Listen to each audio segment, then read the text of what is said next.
Hey, what's goody, Frye gang? So this video is going to be a compilation of all of my other what's the deal with videos about all of the idols. Now that I've gone through all of the idols, I decided to put them all into one big video just for your watching convenience, I guess.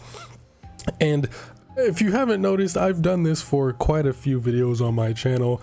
And yes, this does mean I will do this for all the cut content videos. I'm just having some technical difficulties with that for now. But when that's out, that's going to be like a 3.5 hour long video. So I hope y'all are looking forward to that. And in a more embarrassing note, I'm also doing it because I just need a video for today. I have 0 ideas for videos and it's been 2 days and I'm trying to keep the consistent upload schedule. So I hope you enjoy, but here is the what's the deal with mini series for all of the idols. I will be cutting out all of the intros and outros for all of them, so it's more seamless and consistent, but I will put timestamps in the description for each idol so you can skip to the one you want to watch. But other than that, now that all that's out of the way, I hope you enjoy the video. Now, I was thinking about the deep cut idols and I was wondering why Big Man isn't as popular as Shiver and Frye, and I think I figured it out, and there's a couple reasons. Because you always hear people talking about Shiver and Frye, no one really ever mentions Big Man. Although there are Big Man fans out there, I feel like they pale in comparison to Shiver and Frye. And there's many reasons. Just for the very nature of Big Man himself, down to Splatfests. But I'm not gonna get into the whole Splatfest thing because I learned that Splatfests are like politics. All right, it's very controversial. Splatfests are the politics of Splatoon, but I feel like one reason is that Big Man, he's a third idol, and this kind of plays into my second point. He's a third idol. Now, we've been used to only having 2 idols this entire time for Splatoon 1 and 2. So they throw in a third idol. Obviously, the popularity isn't going to be split evenly between all 3. There's always going to be that one idol who's the least favorite for like the majority of people. And Big Man, he's kind of just like a third wheel. He kind of just feels out of place. There's nothing really too striking or interesting about him on the surface. Like, the more you learn about him, the more personality he gets, I guess. But overall, in the grand scheme, if you just showed people a picture of Deep Cut, 9 times out of 10 they're going to choose Frye or Shiver over Big Man as like who they like the most. And even quite literally during the Splatcast, he's just in the back. He's just behind the TV. I understand because he's huge and everything and he needs all that space, but he's just kind of covered up by the TV. So if you look at the Splatcast set, you have Frye and Shiver right there, like front and center, and then Big Man's hiding behind the TV. So he's easy to miss and kind of forgettable if he's like always back there and not constantly up front to where you can clearly see him. And just another thing that kind of plays into that is that Frye and Shiver, they have these very bright matching colors. Shiver's all about like a deep blue, while Frye is like a bright yellow. Although Shiver or Big Man's theme color is red, he doesn't really wear a whole lot of red. He's just this big gray manta ray, which that also plays into it.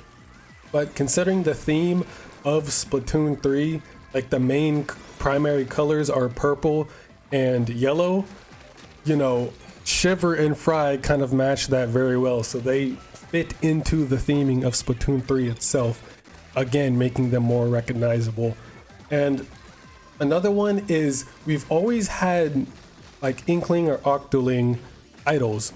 Splatoon 1, Squid Sisters were both Inklings. In Splatoon 2, we had an Inkling and an Octoling, Pearl and Marina respectively, and now we have that again with Frye and Shiver, Inkling and Octoling, and then they throw in a third member who is a manta ray, and I feel that throws a lot of people off because we're so used to just having an Inkling and an Octoling as the idols with very unique and distinct designs, and then they throw in this big gray manta ray with nothing really going special on about him. So I feel like overall, Big Man doesn't really have a whole lot going for him, and he's pretty forgettable. Now, I will admit, all right, when the game first came out, I was a Big Man hater because I was tired of seeing everyone everywhere like, oh my god, Big Man, go this, that. I just thought he was very overrated and got tired of hearing people always talk about Big Man. But that was, you know, kind of a superficial thing to do. Now, I like all of the idols. I used to be a big time Shiver hater as well, as many of you may know. But, you know, naturally as a Frye fan, I have to hate Shiver. It's obligatory. But for real, I don't hate Shiver anymore. I don't like her anywhere near as much as Frye, Big Man either. I think I'd like Shiver more than Big Man, but obviously Frye is by far my favorite idol in the entire series. I like Frye more than anyone, if you couldn't already tell. But back in the early, like, first year of the game, I loved Frye and I did not like Shiver or Big Man at all. They've grown on me, you know, quite a bit. I still not the biggest fan of Shiver, but she's grown on me a little bit. I want to try to be fair. But yeah, Big Man, nothing really interesting sticks out about him. I do like, though, that he does compose the music for Deep Cut. Like, all of the songs for Deep Cut, he composed them. And that's another reason why Big Man is kind of forgettable. He doesn't really have any lyrics. He doesn't sing or rap or anything. In most of the Deep Cut songs, it's always Frye and Shiver going back and forth because he's the one who produced the music.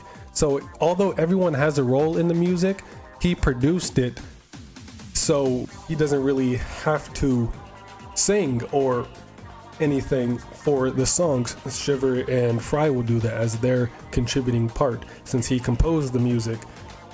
So overall, Big Man is just a very forgettable idol in the grand scheme of things. If you just think of all of the idols, Big Man would probably rank as the least popular out of all of them. All right, all 7 of the idols, Big Man would probably be the least popular, and it's for the reasons that I stated. But you know, people have their own personal reasons as to why they would not like Big Man or whatever. I think he's funny. I think he's cool. All right, justice for Big Man. All right, he deserves some justice. All right. At first, everyone was clowning on Frye because, oh my god, big forehead. Same reason why people didn't really like Pearl. But I feel like as the games go on and get older, people start to change their minds and the characters grow on them. I guess that's why another reason Shiver and Big Man, or Shiver and Frye, are a lot more popular than Big Man is because, you know, you would never stop hearing people talk about how big Frye's forehead is. They'd always make fun of Frye, so you wouldn't be able to forget about her since everyone's always clowning on her. And then Shiver, I mean, just look at the design. All right, I don't even have to say it. You can already tell why people like Shiver. And going along with the whole Frye thing, if everyone's clowning on Frye, then they're a lot of the time talking about how much better Shiver is compared to Frye, because, oh, Frye, big forehead, look at Shiver, da da da da.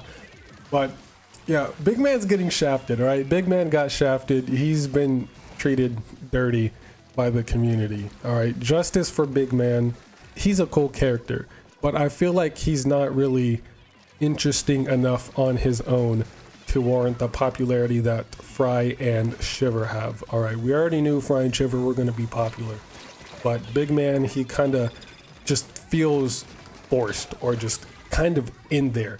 Like, I know they wanted to try something new with having a third idol, maybe because Splatoon 3, they wanted to keep the theming of 3, but or just to spice things up, since we've always had 2 idols. They kind of wanted to mix it up and throw a third one in there. But I feel like he was just kind of out of nowhere and feels distant from the other 2 members of Deep Cut. Since he is a manta ray, naturally he would be very different to Inklings and Octolings, who are very similar.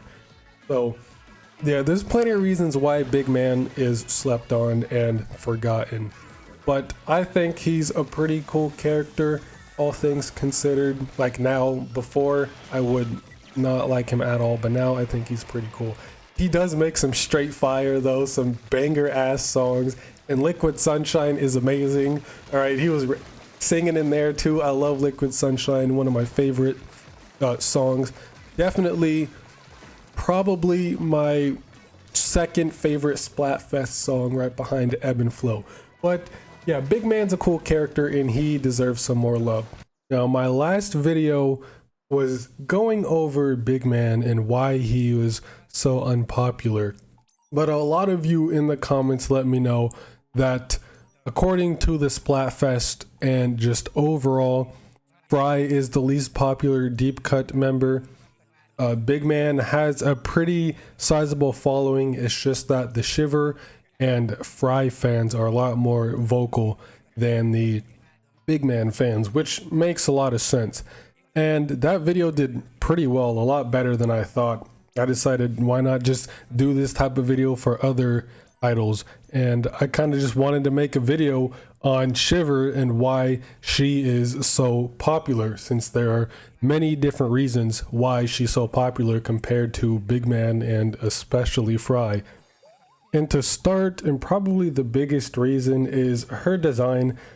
Shiver has a nice design, a very uncontroversial, just overall nice design. I don't know if I'm the only one, but she kind of gives me emo vibes with the hair over the one eye and the shirt, I guess, one shoulder exposed. You know, she kind of gives me strong emo vibes. She got her fan that she hides behind. I mean, and you know emo people. I'm at Burger King with my Burger Queen. If Shiver were in that information... What? If Shiver were in that information... Bro, what are you talking about, man? That made me laugh way too hard for absolutely no reason. I have issues. What I meant to say was that if Shiver was in that situation, she would definitely not be the Burger Queen. But in all seriousness, Shiver's design is overall just uncontroversial, unoffensive. Is like, there's nothing you can really make fun of her for, unlike Frye. That's a reason why Shiver is so much more popular than Frye. One of the big reasons is the design. Yeah, Frye has a big forehead and it's pretty noticeable. So obviously that's going to be a joke that people are going to be making all the time, since it's right there. It's the biggest thing you can notice about her is her massive forehead, which, you know, big foreheads are funny, but at least for me, I like big foreheads. All right, it's a lot of surface area to kiss. But Shiver, there's nothing really about her design that you can really make fun of, or there are really any flaws about. Her design is overall really nice and just like visually appealing to look at. And kind of to play along with that whole emo thing, emo people like darker colors. So, and she has like a deep blue coloration going on about her. And just the color blue in general has been scientifically proven, like, has an effect on your psychology. Blue typically makes you calm and relaxed. So people like things that make them calm and relaxed. So psychologically, Shiver is a very appealing, all right, to the mind. And it doesn't help either that during Splatoon, she kind of got this goth emo type of look for her Splatoon costume with the black and red. I know goth and emo aren't really the same thing, but they're similar enough. So they really were going all in on this whole emo Shiver thing, which, I mean, not really too many people have a problem with emo people. They're cool people, all right? When you get to know them, they're cool. Yeah, I know on the surface, first impressions, they're kind of out there, but a lot of them are pretty chill people. And that transitions into the next point. Shiver is just overall a very likable person, I guess. She has this like calm unbothered demeanor about her. She seems like she has a lot of confidence in herself and the stuff that she does. And confidence is contagious, all right? People like other confident people. So I'm not saying that Frye and Big Man aren't confident in themselves. It's just that a lot of people find Frye to be very energetic, and not everyone likes super energetic people, like all of this energy and doing the most. All right, a lot of people just want to relax. All right, they like chill, calm, agreeable people, and Shiver is that. All right, so it kind of goes hand in hand. She's got the whole blue color on, which is, you know, psychologically proven to make you more calm, paired with her calm demeanor. I mean, you can already see there's not really too much to dislike about Shiver here. Okay, and let's not beat around the bush. This had to be said eventually. Let's not pretend like we don't know why so many people like Shiver. Okay, it's for the same reason why Marina is so popular and why so many people like Marina. Just look at their designs, all right? I don't have to say it. We all know what I'm thinking, all right? Some people are just down horrendous, all right? Some people just want to be alone in a room with her, all right? It's not too galaxy brain to figure out why so many people like Marina and Shiver. So everything about Shiver so far has just been very likable, all right? Just her design overall is just a pretty good design. I haven't really heard anything negative about Shiver's design so far, all right? I have heard Big Man, yeah, he's pretty boring. He's just this big gray manta ray. Nothing really special going on about him. Frye, big forehead, all right, you'll never hear the end of it. But I never really heard anything about Shiver's design. Everything I've heard is just how nice of a design she has. I haven't really heard anything negative about her design. So there's nothing really to rag on her for. And not to mention, her voice is absolutely gorgeous, all right? Her voice is fucking beautiful. She can sing, all right? That's my favorite thing about her.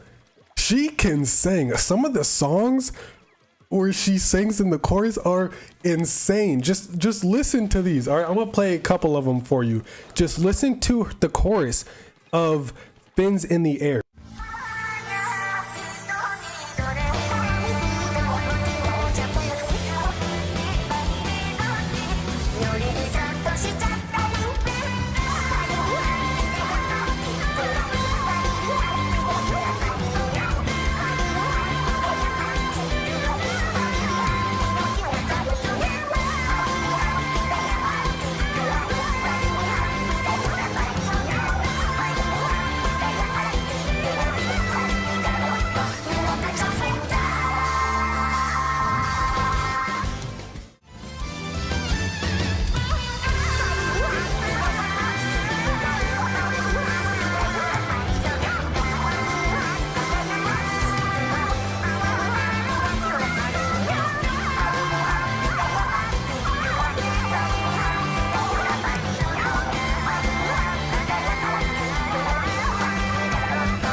Her voice is just so soothing, but that's not even the best part.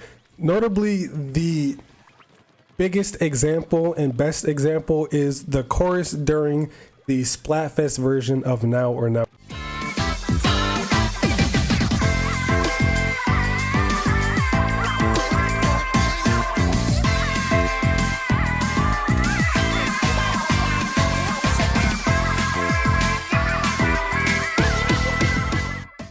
Like, come on, you have to admit her voice is so beautiful. Not just anyone can sing that well. Like, I really do mean it when I say she is the Mariah Carey of Splatoon. No one can sing as well as Shiver. Shiver's voice is gorgeous. I love the way her voice sounds when she's singing, especially when she's hitting those high notes and those melismas. She just has a very beautiful singing voice, all right? It's so mesmerizing. All right, I'm nerding out over Shiver right now, which is weird considering I'm a Frye fan, but you know, I can like both of them. I like Shiver. I used to hate her a lot, but she's grown on me a bit. I still love Frye, but I gotta give Shiver some props. All right, her voice is absolutely gorgeous.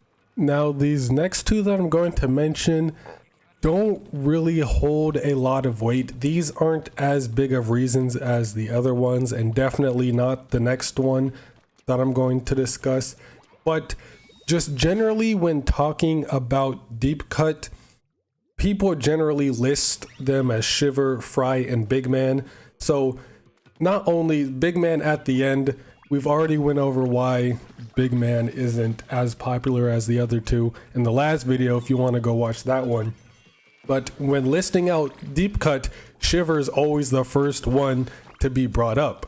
And people are obviously more likely going to remember the first and last thing on a list rather than whatever's in between. But most likely the first, since that's what is said the most. Now, I may be reaching with that one, but that could play into it. I doubt it because when talking about Off the Hook, people typically say Pearl and Marina. Pearl's first, but you know, Marina's more popular. I don't know. It's not really that big of a thing, but I thought I might as well mention it. And just also her name, Shiver, is a pretty cool name. All right, Big Man, yeah, it's a haha funny meme name, but other than that, it's just kind of boring. Frye, I mean, there's nothing really too unique about Frye. I like the way it's spelled though with the E at the end, but other than that, Frye is just a regular name. But Shiver sounds cool. All right, that paired with her already, you know, emo-ish design. Shiver is kind of an emo-ish name, so everything just blends so well together with Shiver. All right, to the colors, to the design, to her personality, her name, everything just blends in so well with Shiver, so you can kind of just see why she's so popular. And arguably the biggest reason, and it is definitely the most controversial, are the Splatfests. Okay, we're not fooling anyone. Shiver has by far won the most Splatfests. She has won 8 out of the 12 Splatfests we've had so far. That is way more than half of them. All right, she's been winning most of the Splatfests, and her longest streak was 5 in a row. All right, this is like the whole Marina thing again, where Marina won 7 Splatfests in a row before Pearl finally won the final fest. But I just kind of want to go over each Splatfest and kind of just explain why Shiver won so many of them, because a lot of it boils down to just the teams themselves, not who the idol is. All right, a lot of people choose Splatfest teams just based on idol instead of the actual teams themselves, and I'm not gonna lie, I'm one of those people. I always choose Frye. Maybe I shouldn't be doing that, but you know, I gotta do it for her. I gotta give my girl a dub. But just the determining factor for who wins a Splatfest is always the team and not the idol themselves. So the very first Splatfest was rock versus paper versus scissors, and obviously Shiver won that with rock because, again, it's the first one. When you play rock, paper, scissors, it's the first one in the saying, I guess. So most people are more likely going to choose rock than anything else, just when you're playing it and in the Splatfest. So it makes sense why she won that. For gear versus grab versus fun, if you're going out camping, fun is already out of the question because you're trying to survive and not die. So although food would be very helpful, if you run out, you're kind of just shit out of luck. But if you bring gear with you, you're able to build yourself a shelter, go out and use your gear to find food and make food. Like, gear is by far the most important, so that's a no-brainer why she won that. I'm going to skip over all of the ones that she lost. I'm just going to talk about the ones that she won and why she won those. Now, the next one she won was Nessie versus Aliens versus Bigfoot. This one I don't really have an answer for. I'm not really too sure why Nessie won over Aliens and Bigfoot. maybe it's just a personal preference thing, I'm not too sure. But Nessie, that started her 5 Splatfest win streak. After that was the Zelda Splatfest with the Triforce, Power, Wisdom, and Courage. Power won because, I mean, I guess people just like Ganondorf and Shiver, so that's a nice pairing. Also, the color red. Red is a very popular color, and the ink color looked pretty nice, I'm not gonna lie. So I'm surprised Big Man didn't win this one, considering, you know, Link is the main character of the whole series. So I thought more people would go Courage, but Power does make sense if you just think about it for 2 seconds. Next one was Vanilla, Strawberry, and Mint Chip. I mean, Vanilla, it kind of makes sense since it is like the overall like basic generic flavor for ice cream, and just a lot of stuff in general, there's always a vanilla flavor. But in terms of just the ice cream, it's like the most basic generic thing. So just naturally more people are going to like that than any of the other flavors, since it's like the go-to, and it's been around for so long that it's just kind of been ingrained into society. Like vanilla, yeah, it's a pretty nice flavor, so that makes sense. Next was Money, Fame, and Love. I mean, yeah, people want to be famous, people want love, but humans are natural greedy creatures, and society, at least here in the West, capitalism, everything's all about money. All right, if you don't have money, you may as well not be able to live. You kind of need money for everything. So obviously people are going to be choosing money for anything else, because you can kind of just buy fame and love with money. I know it's not that simple, but if you have a lot of money, 9 times out of 10 people are gonna know who you are. If you're like a multi-millionaire, I mean, obviously you're gonna have some type of popularity. And if you have a lot of money, you can buy love. Now, I'm not going to get super into that, but you know, money attracts people. So someone might want to get with you for your money and end up falling in love with you. There's also other ways. I'm not getting into all that, but it makes sense why money would win here. Now, the next one after that was the Leader Splatfest, Shiver, Frye, and Big Man. This is as simple as it gets. Shiver won because obviously she is the most popular idol in Deep Cut. There's nothing else to it. It's Shiver. Of course she's going to win that. And then the most recent one, Handshake versus Fist Bump versus Hug. Now this one really surprised me, as I thought Frye was winning this. It looked like she was going to. She won every category except for the pro category, and obviously tricolor. Shiver just barely clutched out with 3 points in tricolor. So I was surprised that Shiver came back and won that, and Frye didn't win. But surprisingly, the least popular option was Handshake, because that's more of like a formal professional type of greeting, and fist bumps and hugs are more casual. So those 2 options are going to be more popular, and not everyone likes hugs and just all of that physical contact. So just like the Splatfest, and in real life, fist bump is the most common, but tricolor, all right, I'm not getting into that. I already went over why tricolor is tricolor, but it's not really too hard to see why Shiver has been winning so many Splatfests, all right?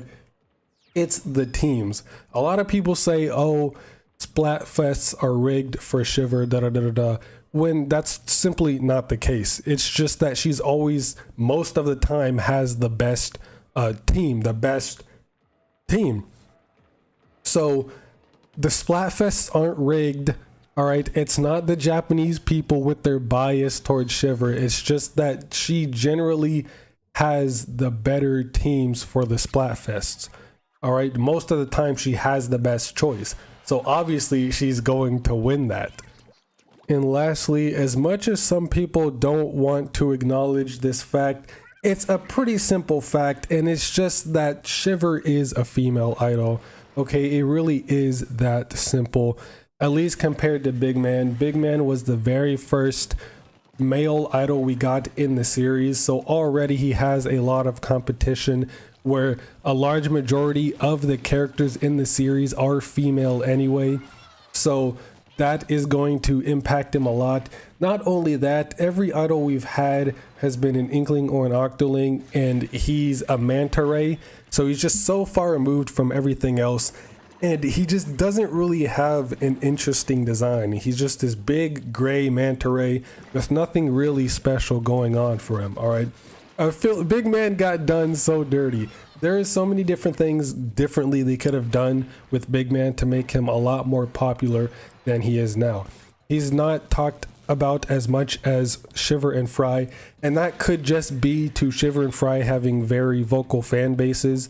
So like I said earlier, there's plenty of things pointing to Big Man having a bigger fan base than Frye. Frye is the least popular of the three, but his fan base isn't as vocal.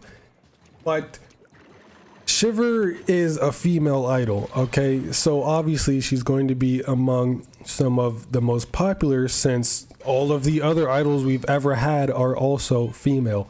And just in general, in Eastern and Asian culture, a lot of the idol music groups like K-pop, J-pop, whatever else, all of the big idol music groups are female. A lot of the popular ones, some of the most popular ones are female.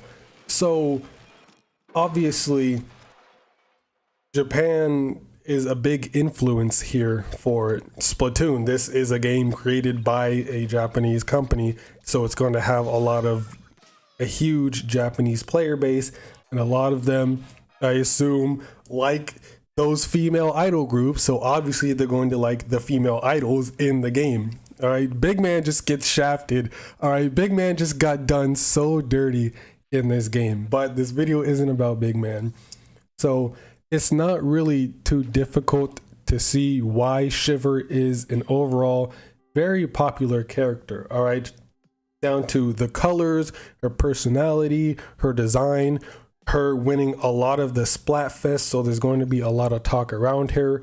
And this, I don't really want to say this, but no one likes a loser.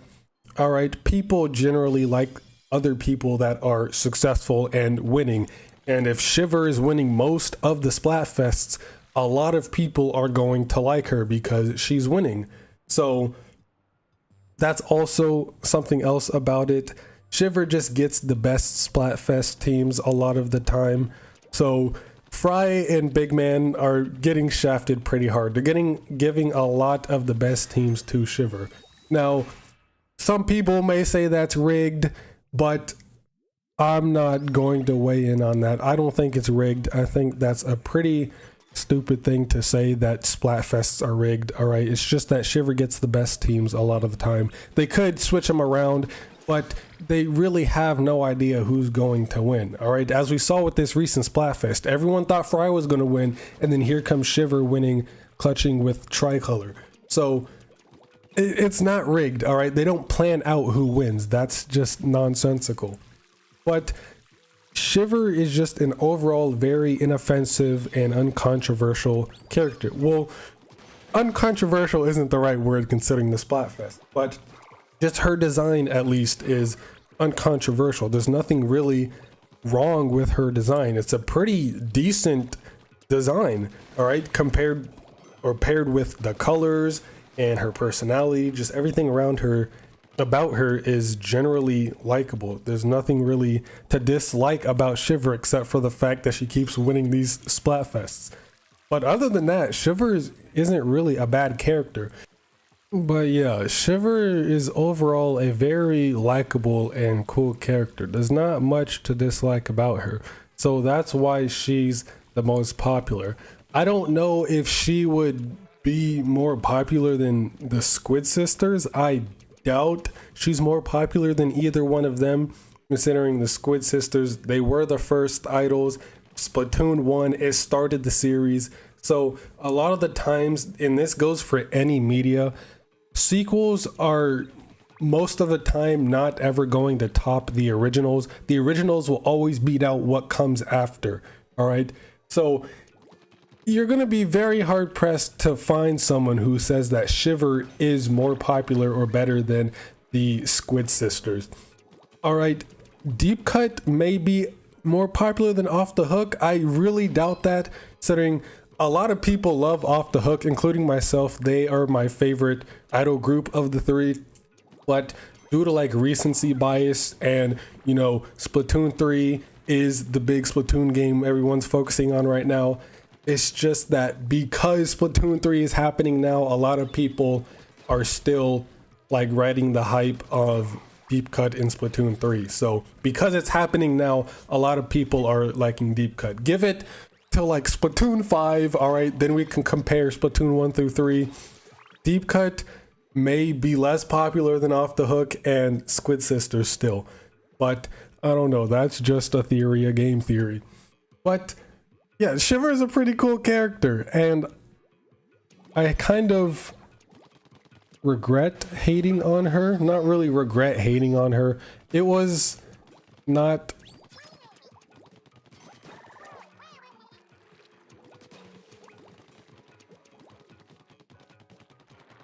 Yeah, I don't really know why I ever hated Shiver. Well, I do know why, but it was a very stupid reason. I used to like Shiver back when Splatoon 3 was first announced, and then shortly after I started to hate her a lot, and then I became a Frye fan, and then I genuinely started liking Frye, and now here we are.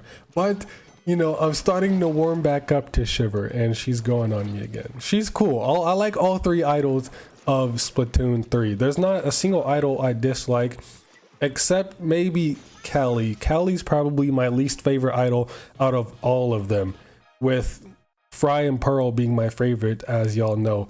Callie's probably my least favorite. No, not for really any particular reason. I just not really a whole big fan of Callie. I do like Bomb Rush Blush though. That song is so dope. Before I start, and since I'm always being pestered about this and I always forget, y'all should definitely come my very boring and uneventful Discord server. Nothing ever goes on in there and everyone hates each other. No one gets along. So you are sure to have a very terrible time in there. So come slide on through and say what's goody. But this video is very, very overdue. I had already made a video talking about Big Man and Shiver and why they are perceived the way they are, and kind of low Judd. That one didn't do too well, but it's finally time for Frye.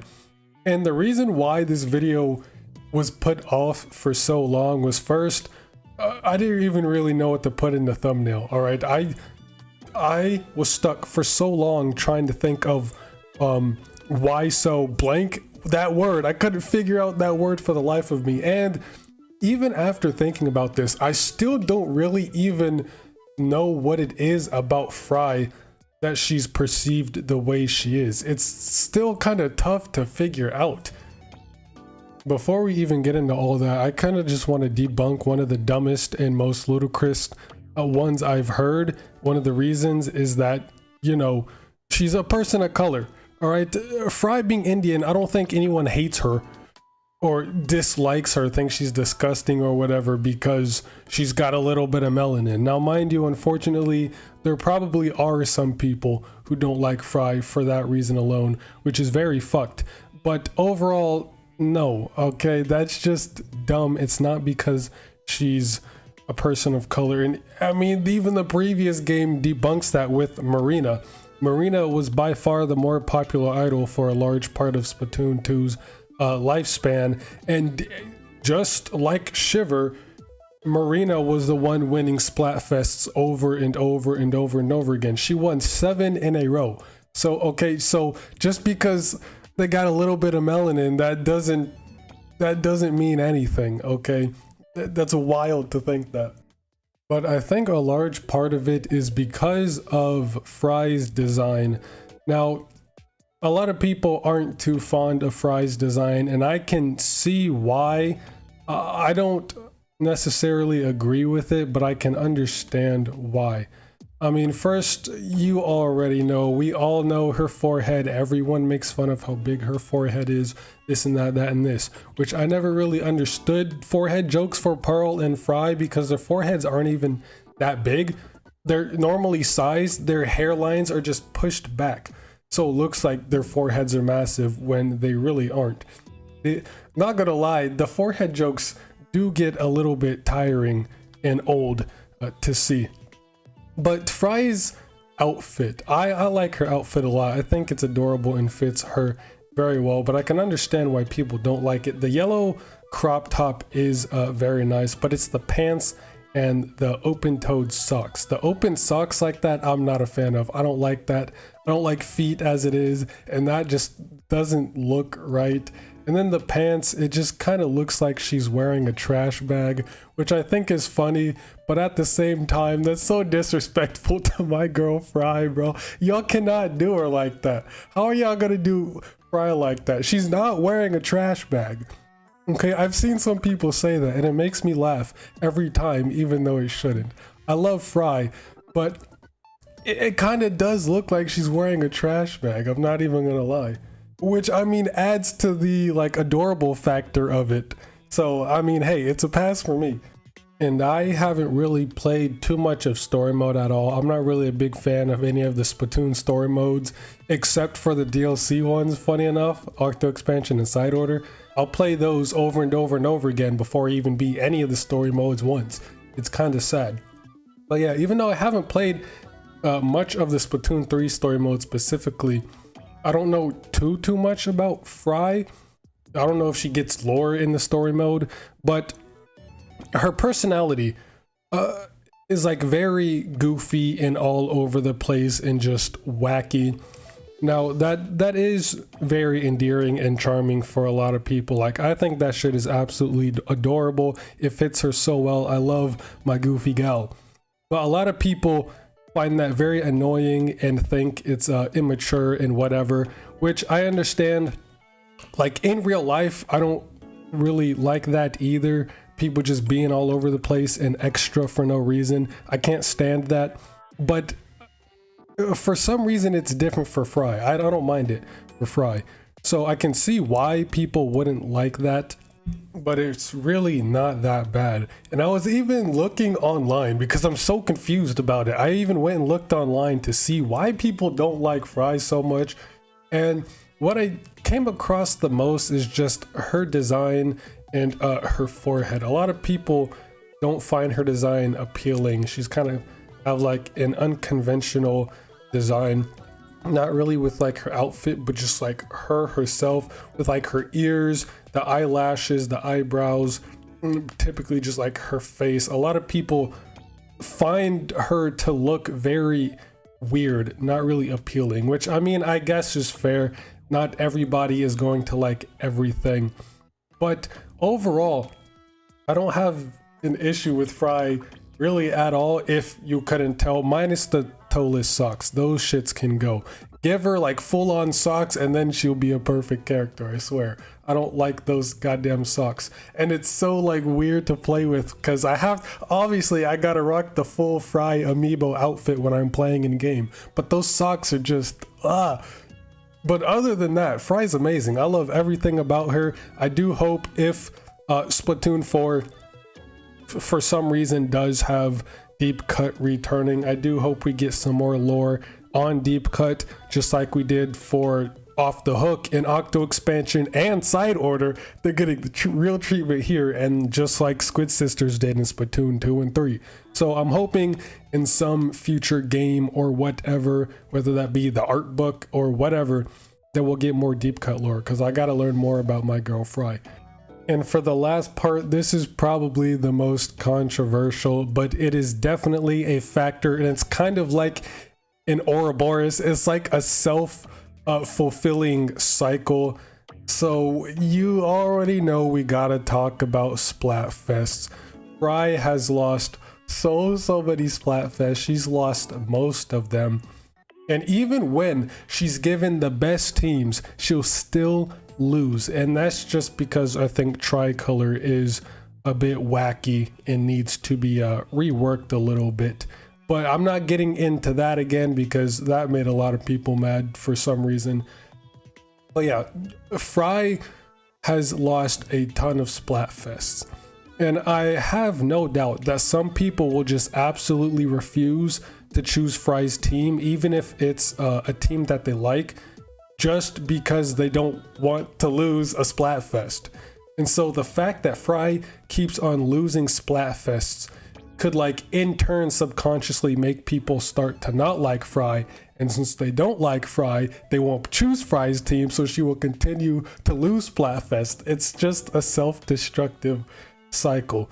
But really the only complaints that I found was just that her very unconventional, unappealing design and the forehead. That's really it.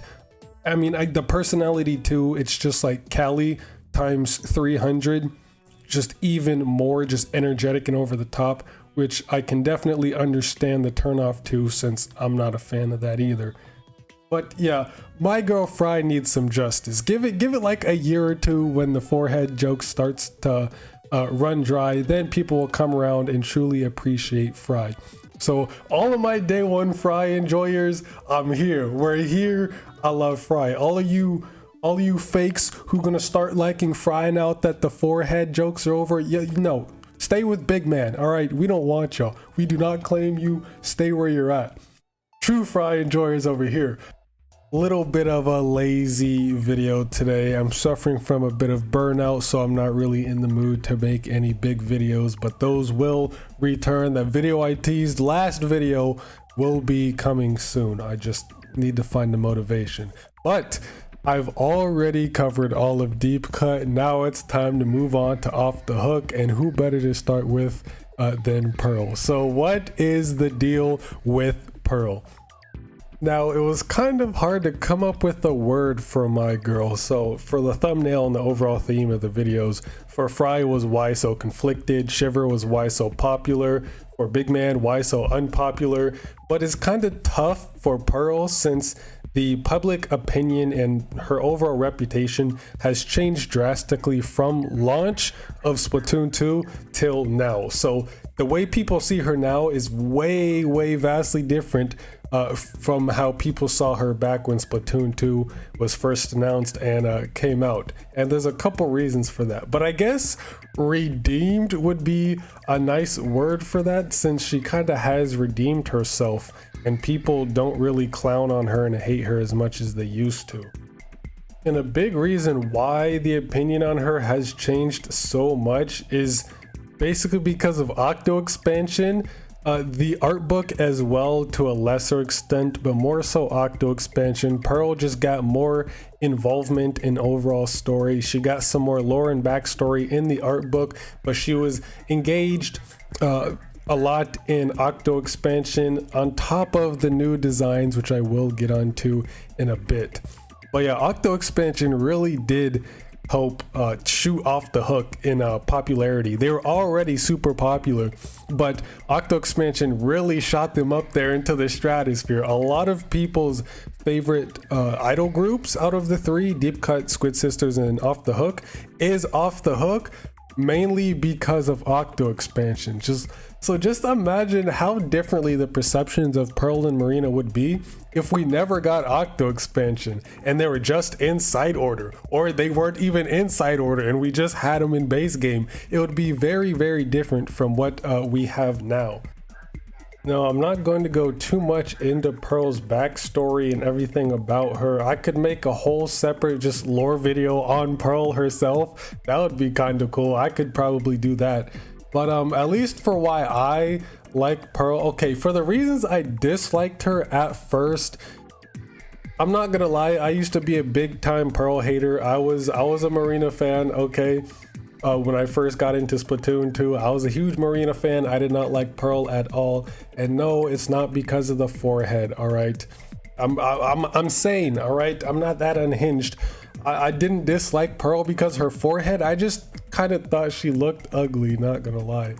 It kind of hurts to say that now, but I thought Pearl looked ugly. It doesn't, I guess it was just because of her eyebrows. Her eyebrows just look so weird and off. They're kind of just like two blobs right there above her eyes. It didn't really fit with how like wide her face is. Just having those very stubby and small eyebrows really, I don't know, it's not really visually appealing. And her forehead, it's normal sized. All right, the forehead jokes are so old, but her outfit as well, I mean, it's cool. The white zipper dress with the pink leggings. I love the pink. I love how her signature color is like light pink, hot pink.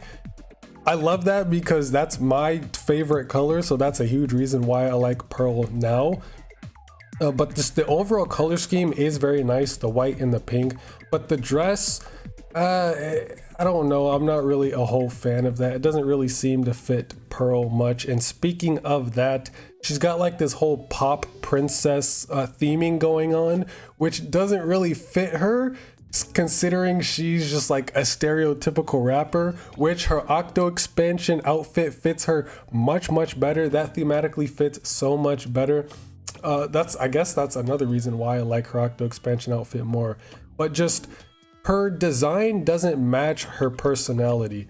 So I guess that's another reason why a lot of people didn't really vibe well with Pearl. But then Octo expansion came around and she got this brand new design. I love this. This is probably my favorite character design in all of Splatoon. Just MC Princess, my MC Princess right here. Pearl MC Princess. Her MC Princess design, I think, is the best design of any character, like major character throughout Splatoon. It's great. I love the like greenish and pearl colored, I guess, pearl colored greenish with the pink, which matches very well with Pearl herself. The green kind of matches her eyes a little bit, so I guess it's kind of gold. And then the pink matches her hair tips.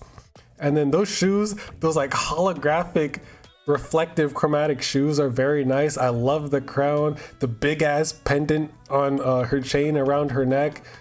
She's got the rings on her fingers. She just looks like the rapper that she is. All right, Pearl has always been a rapper, and this outfit very well matches her a lot more than her pop princess outfit and that kind of facade she puts on for Off the Hook.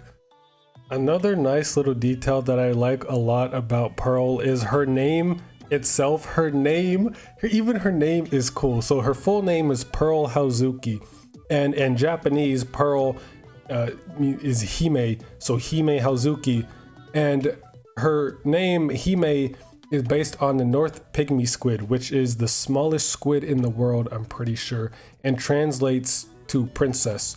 Hime literally translates to princess, and then her last name Hazuki is likely derived from the real world colossal squid, the world's largest squid, which translates roughly to Dao Hazukika in Japan.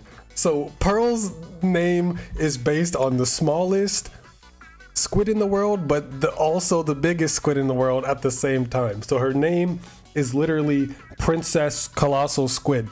And the princess part makes sense as she's a pop princess and she's known as MC Princess. It's great. Pearl has a lot of cool detail and lore, I guess, behind her name. Now for Pearl's personality, kind of a lot like Frye. I'm not really a big fan of it like here in real life, but for Pearl, I think it's great. I don't mind it at all. She's kind of just very loud, bombastic, in your face, and just she makes her presence known. All right, I hate that type of thing here in real life. Just be quiet and leave me alone. You're not that special. All right, calm down. You're not that guy, pal. Trust me, you're not that guy. But Pearl, I don't know, something about Pearl, it just fits her very well with her stereotypical rapper inspiration. And even just not with that, it's very endearing and in a likable way that Pearl is like very loud, in your face, and bombastic. I don't mind it when Pearl does it, but if anyone else did it, it's like, please calm down. You're not all that. You're not that. And also, Pearl, she obviously came from a very rich family. She's always been very well off, but she doesn't really flaunt that. Like normally rich people have this like snotty rich rich person type of personality, like you will know, all right, they will let you know that they are better than you and they have more money than you. But Pearl's not like that. She's relatively humble, all things considered, which I am a big fan of. Humbleness, it's one of the best qualities a person can have. Now, before I even go on with this rant about how much I like Pearl, that's not even what the video is about. Why did people dislike Pearl? I kind of mentioned it earlier, but I just, her design overall, kind of like Frye, is just like kind of unconventional, not really too appealing to look at. You know, it was already bad enough that the forehead jokes were running. She was never going to escape that. As soon as her design was first revealed, the jokes were already coming and they were not stopping. So that really was the end all be all. Once the forehead jokes came, there's nothing that could have saved her. And like I said, she was just kind of ugly. It feels mean to say, but I mean, she was. At least I thought she was at first. So I can't really blame anybody. And just like her personality, Marina was a lot more like sweet and reserved and just more kind and all of that. So, and she, I mean, I'm not gonna sugarcoat it. Marina is more appealing to look at, more attractive for a lot of people. So it's understandable why a lot of people liked Marina more. And it wasn't even Pearl's fault. It's just that they liked the way Marina looked better. So there's nothing Pearl really could have done. And surprisingly, for Splatfest, okay, I know this is always the most controversial part, but for Splatfest, it's not as drastic as Splatoon 3 is. So of course with Splatoon 3, there's 3 idols now, so it's split up, and one idol has a higher chance of losing a Splatfest than if there were just only 2. Yeah, Big Man and Shiver have been absolutely sweeping. My girl Frye only has a singular win here in the US at least, and it's sad. But surprisingly, even though Marina was more of a fan favorite than Pearl was, like before Octo expansion and everything, it was damn near even. All right, there were 31 Splatfests in Splatoon 2, and Pearl won 15 of them. So Marina won literally only one more than Pearl. There was damn near dead even on like Splatfest wins. Marina won more in a row. At one time there's like 5 to 7 in a row she won. I don't remember exactly.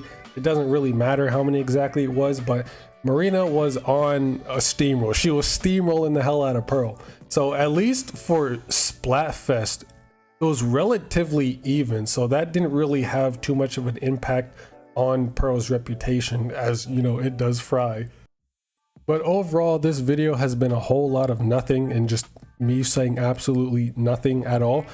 But overall, yeah, the opinion on Pearl was not the greatest before Octo expansion. The forehead jokes, her design was, I mean, understandably not the most visually appealing. But after Octo expansion came out and we saw her brand new design, and she was more engaged in the story. She was just overall a lot more likable after Octo expansion. The public perception on her kind of shifted. So although there still are some people who hate on Pearl because of her forehead or whatever other reasons, the majority of people started warming up to Pearl. Pearl really grew on a lot of people, and I'm one of them. At first, I didn't like Pearl at all, but over time, after I played Octo expansion and just over time, as I spent more time like getting to know her, or like learning more about her and just seeing her more, she started growing on me. All right, I'm not even gonna lie, at first I kind of gaslit myself into liking Pearl because I don't even know why. Like I said, I wasn't a fan of Pearl. I much rather preferred Marina, but I was like, huh, maybe Pearl isn't that bad, and I just started to pretend to like her, to just kind of like force myself to like her. because I kind of felt bad. And then now here we are. I fucking genuinely like Pearl a lot. All right, this isn't even a facade anymore. I actually genuinely like Pearl. She is my second favorite idol, and she might actually be creeping up on Frye as my #1 favorite. All right, Pearl has a lot going for her compared to Frye. Frye's really only just been in the main story of Splatoon 3, which I still haven't even finished, by the way, so I don't even know all the backstory on Frye. Pearl, she's had was she in the Splatoon 2 story mode? I don't know, I haven't played that either, but she was in that, I'm assuming. She was in Octo expansion, which did a huge number for her reputation. She was also in Side Order, which I'm sure boosted her up even more. She also got a lot of lore in the art book, interviews, and other things. So Pearl's been around for a long time, and she's had a lot going for her. So naturally, over time, there'll be a lot more qualities about her that people will start to like, and over time, the public perception of her will change. And now, Pearl's amazing. I love her. She's great. There's nothing I dislike about her. Yeah, there's not a single thing I dislike about her. My MC Princess, I love Pearl. She's amazing.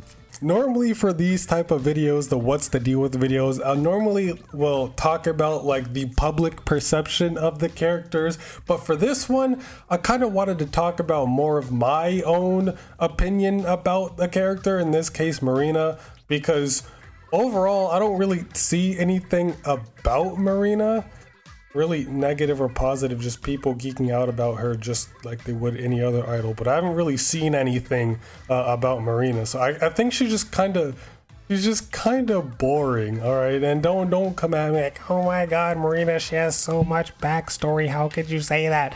Well, yeah, a character can have amazing backstory and everything, but she's boring now. Maybe she wasn't boring in the past and when she did all that backstory stuff, but now she's boring. She's just kind of there for me. She's just kind of like Big Man. She's just there. I don't really have anything positive or negative to say on her. She's just kind of there. I mean, yeah, her backstory's kind of cool with like how she was part of the Octarian army, and now she has a strange fixation on creating Splatfest stages, which I really do enjoy. I can make a whole video on the Splatfest stages. I actually have one planned, so look forward to that maybe. But yeah, Marina, she's just kind of boring to me. There's nothing really about her that I prefer over any other idol. I mean, I guess she has a nice design. She has a very nice design. I do like the turquoise hair a lot, and just overall her accent color is turquoise. I love that color. I think it's beautiful, and just her being an Octoling is also a huge plus, since I like Octolings a lot more than Inklings. Yes, I'm racist, but overall Marina's kind of just like a jack of all trades character. She's not really like amazing, but she's not terrible at the same time. She's just kind of all right. She's just there. I mean, she's not a controversial character from what I know. I mean, at least for her personality, she's just very sweet and very likable. So, I mean, that's just already gonna have people liking her. There's no reason to really dislike her for her personality. She's just a very likable person. Her design, she has a very nice and appealing design. All right, a lot of people find her attractive, so that's already an easy plus for a lot of people. The music she makes with Pearl, like the Off the Hook music, are such absolute bangers. Off the Hook music is amazing, bro. I'm telling you, Off the Hook, the best band in Splatoon. I'm telling you, the best idol group, Off the Hook. They make the bangerest music. All right, y'all can't beat them. And then Octo expansion. Oh, I swear, Octo expansion is like the perfect peak Splatoon experience for me. That's the best experience I've ever had playing Splatoon. And just everything about it is so perfect. I already made a video on that. Go watch that instead. The Side Order versus Octo expansion video. Go watch that one. But Marina, her DJ Hyper Fresh outfit. Okay, the name is already hyper fresh. The DJ Hyper Fresh, that is dope. I love that. And then her outfit, I used to absolutely adore her outfit and wanted her amiibo so bad just so I can get her outfit in a Splatoon 2. All right, Oh, I wanted that outfit so badly. I love the big ass pendant she wears, just like Pearl. But I'm not gonna lie, Marina, I actually used to be a huge Marina fan. I think she actually used to be my favorite idol back before Splatoon 3 was announced. So when we just had Squid Sisters and Off the Hook, I used to be a huge Marina fan and did not like Pearl. I already explained why I didn't like Pearl. Go watch my What's the Deal with Pearl video, free self promo. But yeah, I was a huge Marina fan. I liked her more than the other idols. So, but ever since recently, actually, I just started to appreciate Pearl a whole lot more. And then Marina kind of just fizzled out and faded away. I just kind of not really forgot about her, but she's just, I don't really care anymore. Like, why Marina when Pearl's right here? I got Pearl. What do I need Marina for? It's like, I just really grew to like Pearl a lot, and that just kind of overshadowed my appreciation for Marina. Now I'm just kind of towards her, which I mean, I guess is kind of sad, but it's true. Pearl all the way.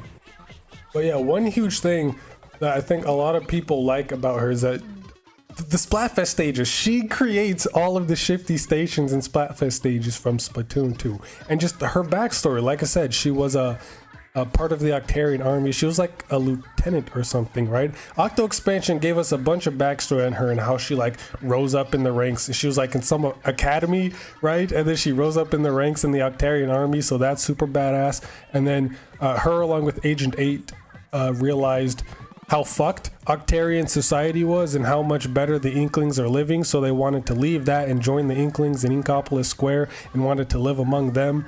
So, and then that's when Marina met Pearl. Marina, for some reason, was up on Mount Nantai, and that's where she met Pearl, and Pearl was like singing her fucking heart out, and he was like, whoa, I actually kind of like Pearl's voice. And then she went up to Pearl like, hey, I have this demo of Ebb and Flow, you want to hear it? Pearl was like, sure. And then Pearl heard it. She was like, okay, this is dope, let me go off on this. And then they made the official Ebb and Flow, and then that was a huge success, and that popped off, so they became a group, Off the Hook, and now here they are as these huge pop stars, as the best idol group. All right, Marina came a long way. She came a long way, all right, from rags to riches, right? So I mean, she's not a bad character. I just don't really have anything to say about her, despite me going on for like 6 minutes just now talking about her. But I mean, she's just kind of an alright character. She's just kind of boring to me ever since I was awoken and enlightened to the nirvana that is Pearl. She's just kind of been there. And for Splatfest 2, surprisingly, it was pretty even. So I already mentioned this in my Pearl video. From what I remember, Marina won like 16 out of the 31 Splatfests, at least here in over in the West, here in the Americas. She won 16 out of the 31, so like damn near split down the middle. You'd think Marina would win way more than Pearl, given Pearl's reputation at the time of Splatoon 2. Pre-Octo Expansion, when everyone was still clowning on Pearl for her design and her massive forehead and her being ugly and all this and that, all right, all the same shit we hear about Frye. So surprising that the Splatfests are still relatively even, but I mean, at the same time, she did win like 7 Splatfests in a row, so it's not really that surprising. But in the grand scheme, just looking at how many she's won compared to Pearl, it's damn near split down the middle. But given that she won like 7 in a row, it starts to make more. And even though Off the Hook didn't have much of a presence in Octo Expansion, they played a much bigger role in Side Order. And normally that would like make me appreciate a character a whole lot more. Like Octo Expansion really shot up Off the Hook as like my favorite idol group, and especially Pearl. Like Octo Expansion was like the catalyst to my Pearl infatuation. But Marina, like everyone thought she was gonna be the villain, all right, before Side Order dropped, and even I did at one point. But before Side Order dropped, everyone thought, oh, Marina was gonna be the villain because we didn't see her anywhere in the trailers. Where the hell is Marina? But her hyper bombs are there. We saw in like one of the frames in the cutscene or the trailer, we saw one of the special cans with her face on it. So like we knew Marina was there. Obviously Pearl's there, so Marina's gonna be there. But she was nowhere to be found. Like what the hell happened to Marina? Is she gonna be the antagonist? But no, she did play a pretty big role in Side Order with her hacks and everything.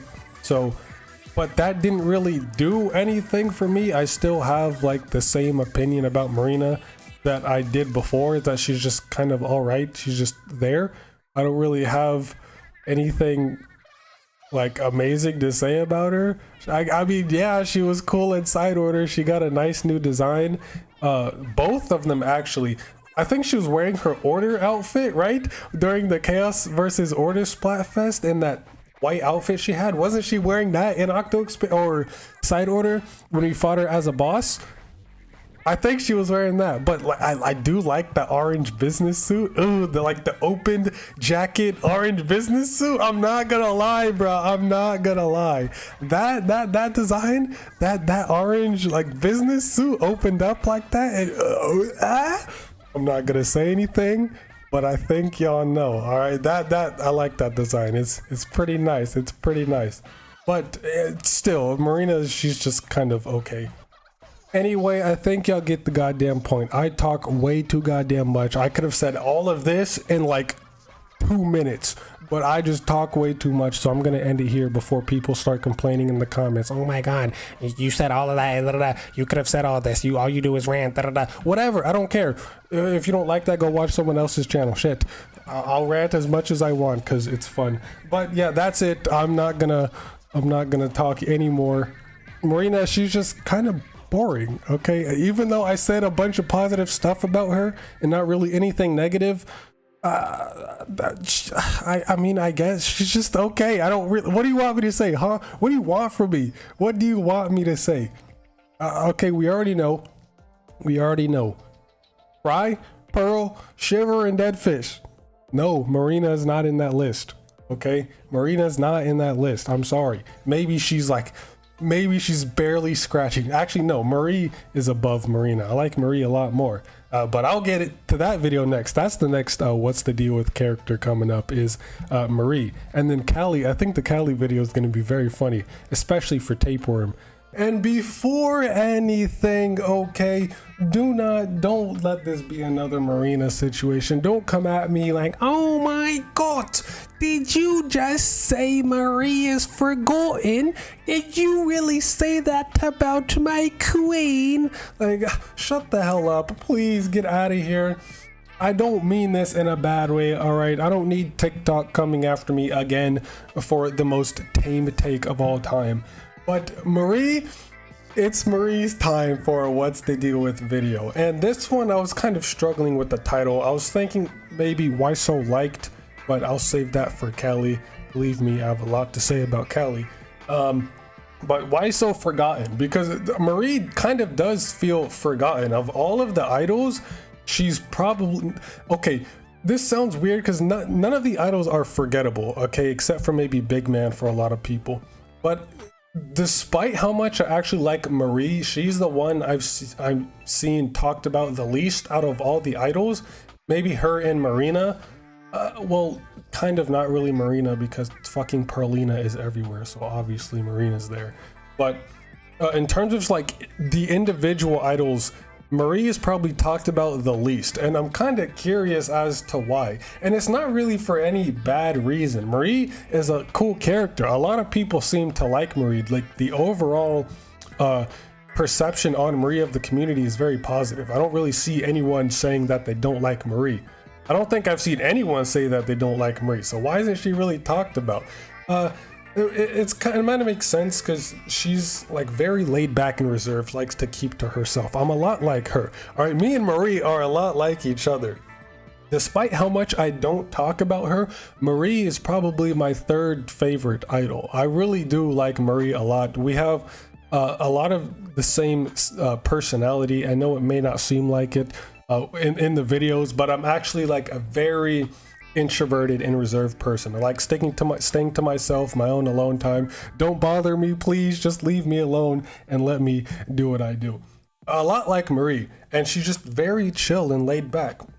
So I can relate to that a lot. Marie, she's very nice, and at least for her design is been consistently very good. I like all of her designs. Feel like her design just gets better with each game. In Splatoon 1, she has that kind of like J-pop outfit along with Callie, so that's nice. I like that outfit on her. It doesn't really fit Pearl because Pearl is more of like a stereotypical up in your face hard rapper more than just like a pretty pop princess, so that dress type of thing that Pearl wears doesn't really fit her, but for someone like Marie, that fits perfectly fine. And then in Splatoon 2, she's got her kimono with her umbrella.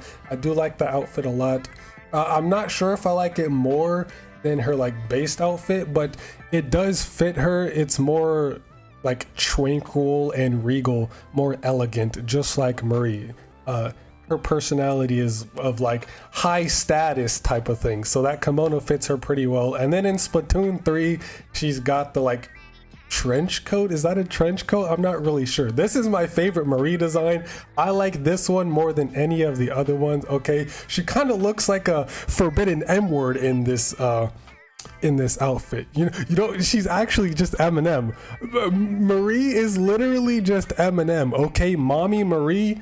All right, she's just Slim Squiddy. Yeah, Slim Squiddy. That's what I'm gonna call Marie from now on, Slim Squiddy, right? Eminem, Mommy Marie, Slim Squiddy, Squid Sister, whatever you want to call it. Fuck it, she's not even a Squid Sister anymore. She's just her own thing, just Slim Squiddy featuring Callie. That's all it is. Squid Sisters has disbanded, okay? Just like it was Squid Sisters featuring Ian B. Jim, it's Slim Squiddy featuring Callie. All right, that's what it is. She's Slim Squiddy. I'm just going to refer to Marie as Slim Squiddy from now on.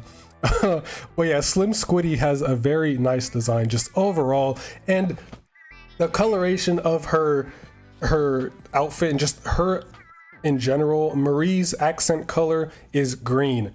When you think of Marie, you think of green. That is Marie's color. And green actually has some psychological effects. It typically induces relaxation and reduces stress. So just from looking at Marie, you are put in a lot more of a happier and good mood. So that's already helpful. And then Marie, a lot of people like to joke that Marie looks like a grandma.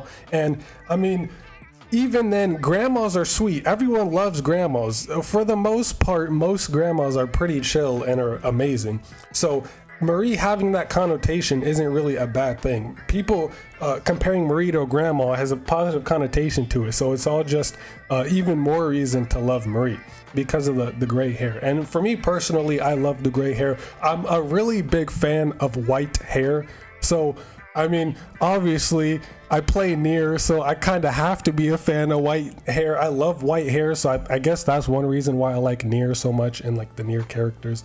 But overall, I don't really see anyone ever saying anything negative about Marie. I don't think I've ever seen anyone say anything negative about Marie. All right, and on the grandma point, Marie, she's just like a cool, chill grandma that everyone loves to be around. And then Callie is the goddamn the goddamn annoying grandchild that eats soil and tries to drink the 3-year expired apple cider vinegar in Marie's pantry. All right, Marie is amazing. She's the cool grandma, and then fucking Callie is the damn soil eater. She's the mulch muncher. All right, she's the mulch muncher, dirt devourer. All right, that's what Callie is. Marie's the cool one. Callie, she can go somewhere.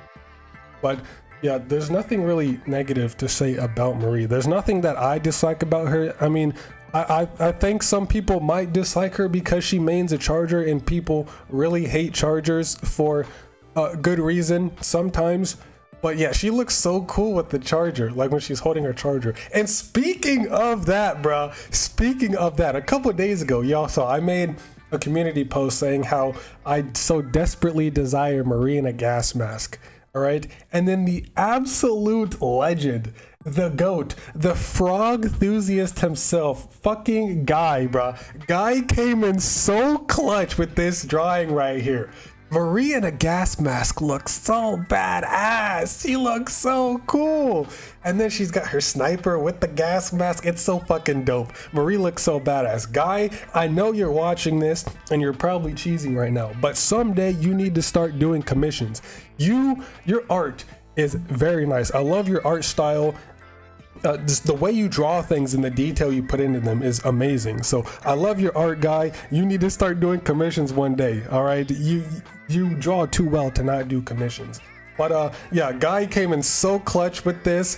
And speaking of that, come join my Discord server. Guy's one of the mods. He is always drawing things for people. Like he'll just draw stuff for free for people. Just ask him and he's got you. But yeah, Guy's amazing. He's cool. He's always active in my Discord server, which y'all should definitely come join. We have a lot of cool people in there, and definitely absolutely zero drama or arguments going on in there ever. So there's no reason not to join. Come slide on over in Frye Gang and say what's goody. But yeah, Marie, when I say forgotten, it's more of like no one really talks about her. She's a cool character. Everyone seems to love Marie. I mean, she did win the final fest of Splatoon 1, so people definitely like Marie. But I don't really ever see anyone talk about her at all, really. Except for like, oh, who's your favorite idol? Then I'll see Marie brought up. But other than that, I don't really ever see anyone talk about Marie.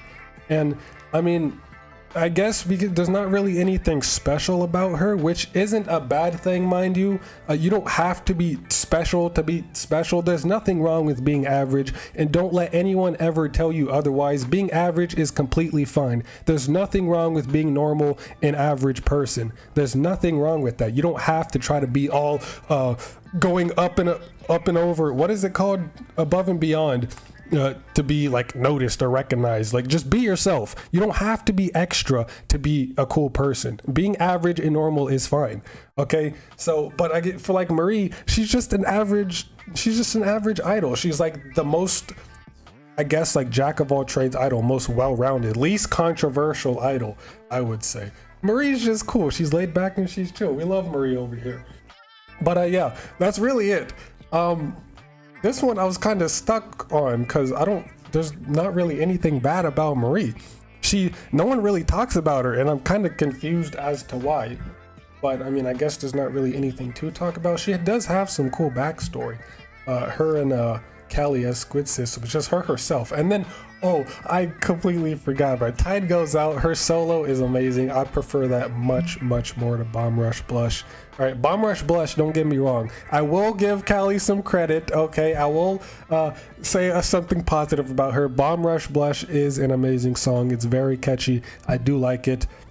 But Tide Goes Out is just so much better, at least for me, because it matches Marie's personality a lot with like the whole laid back and chill type of vibe. When you listen to Tide Goes Out, it's something to just relax to, wind down after a long day, just relax to.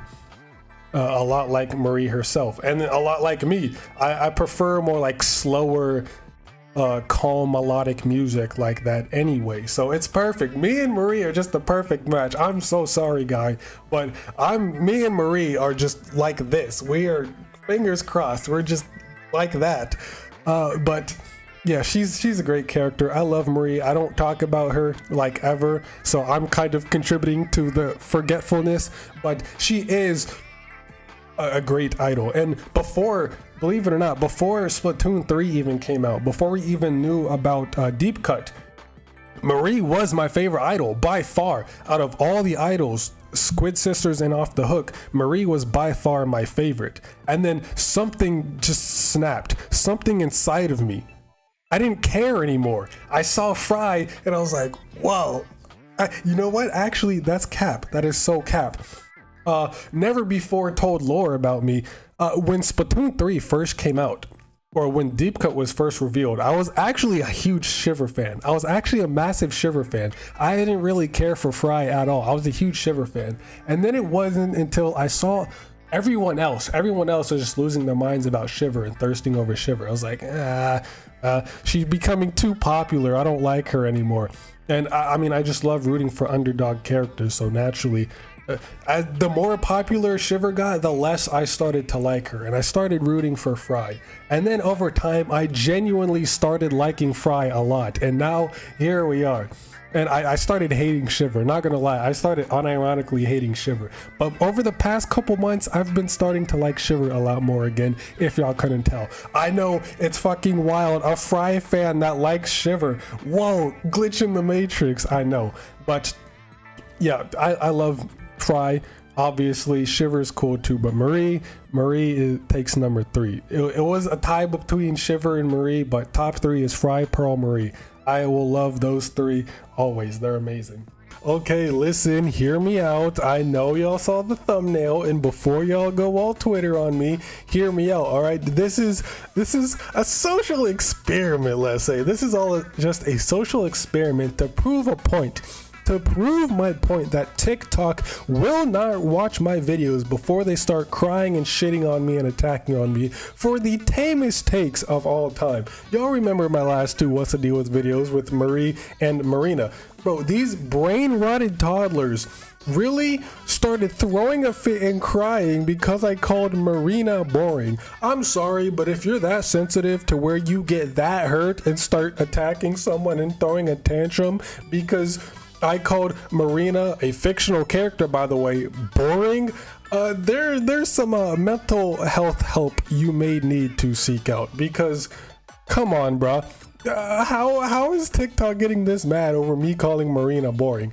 It's wild. But the thumbnail, it says what it says just to prove a point. Just to piss off TikTok and prove that they will start shitting on me without even watching the video or hearing anything that I say, which I can't really blame them for. Their attention span doesn't last longer than my intro anyway, so it's not really their fault. So expect to, within the next 24 hours, expect to see a community post about how TikTok is still obsessed with me and won't leave me alone. Okay, fuck living rent free. I have full residency with a parking spot in these motherfuckers' heads. All right, it's absolutely great. But now on to what the video is about in the first place. It's finally time for the long awaited What's the Deal with Callie video. I know a lot of you have been waiting for this one for so long, and I've been waiting to get to this one. So this is actually the last one. It's kind of sad. I don't know if I'm going to do more What's the Deal with for other characters, but I only expect to do it for the idols, and now that the idols are done, I don't know what else to do it for, or if I'll start a new mini-series. I don't fucking know. But time for Callie. Now, I know the thumbnail says why so basic, and that was just to piss off TikTok, but originally I was going to say why so liked, because Callie is one of, probably if not the most liked idol like ever of all of them throughout all 3 idol groups. I think Callie is the one that is liked by the most people. I mean, Off the Hook has gotten very popular ever since Octo Expansion, and even more now since Side Order. But I mean, Marina, she's just kind of there, especially for me. Pearl, a lot of people still don't like Pearl. Deep Cut is pretty divisive between the 3, and then Squid Sisters are pretty normal. I don't really see anything negative about them really ever, but it seems like Callie of all the idols, especially of Squid Sisters, is the most liked. And why is that? I mean, she's got really everything. She's got the personality, she's got the appearance, okay, she's got the colors. I fucking love that color, right? I'll give Callie some credit where credit is due. I'm not gonna lie, y'all know this, I am really not a fan of Callie. I don't like Callie, and I'll explain that later. I won't, but I will explain that later. No, but the one thing I will credit her for though is the color, the pink. Oh, I love that. I love that fucking pink that she has. Pink is my favorite color, especially like the hot pink, like the Splatoon 2 pink.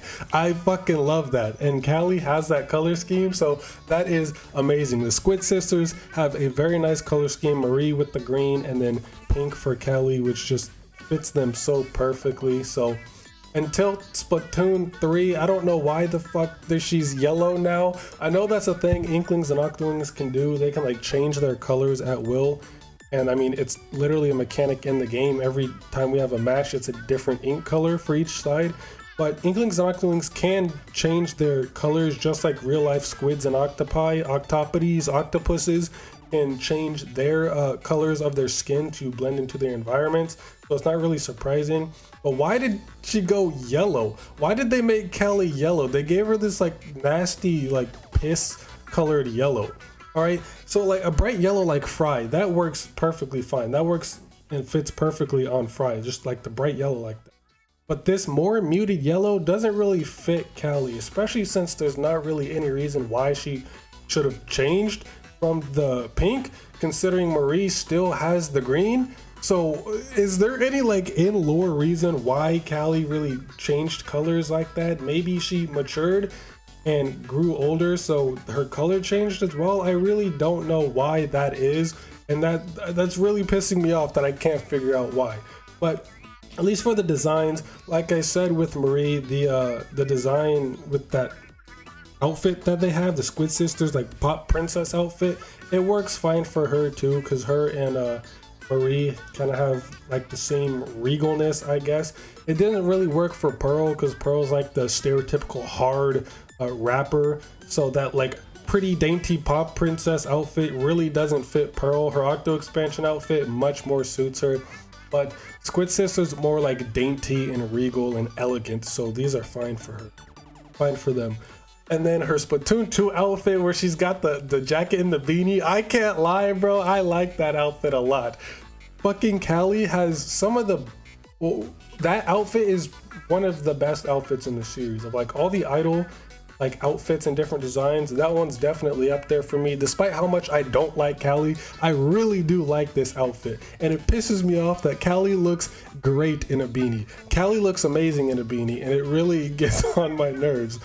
And then Splatoon 3, yeah, she kind of fell off as deserved, as she should. She kind of fell off.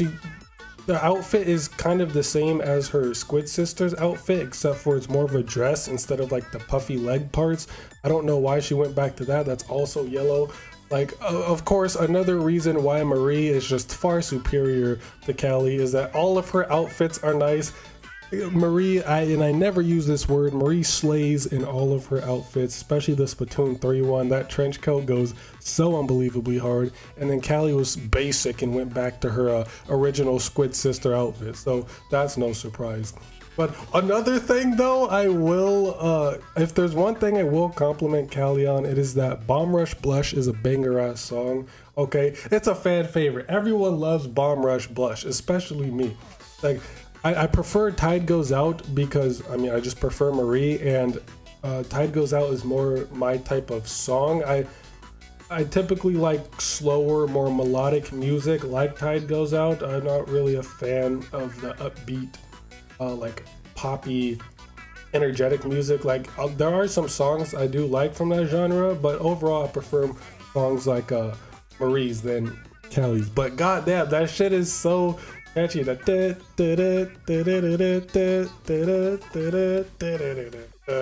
so catchy.